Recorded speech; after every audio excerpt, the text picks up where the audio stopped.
Halo, welcome to La Baik Bongca.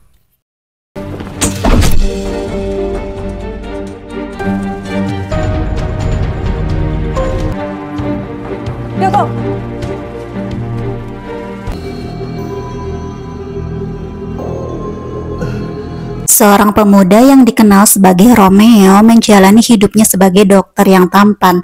Meskipun dia sibuk di dunia medis, hatinya terikat pada gadis bernama Juliet, kenalan masa kecil yang sekarang menjadi pemain games profesional.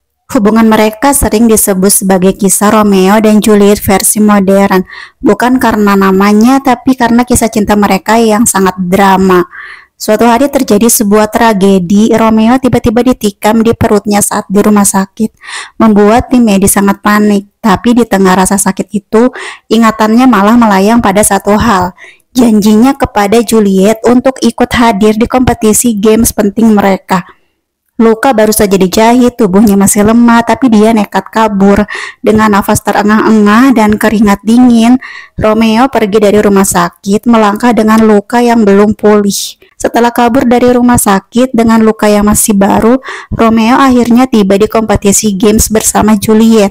Meskipun wajahnya pucat dan keringat dingin terus menetes, dia tetap tersenyum. Fokusnya cuma satu, memenangkan pertandingan bersama Juliet.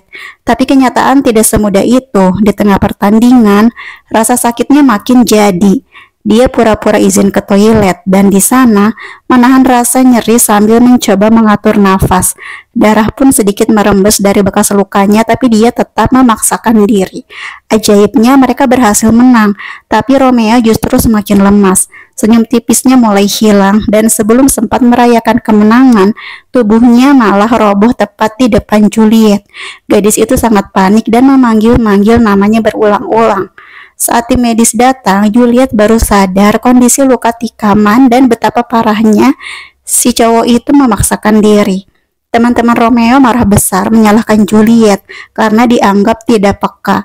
Mereka menuduh tanpa berpikir panjang, dan Juliet cuma bisa terdiam dihantam rasa bersalah yang tidak bisa dijelaskan. Setelah itu Juliet merawat Romeo dengan sepenuh hati.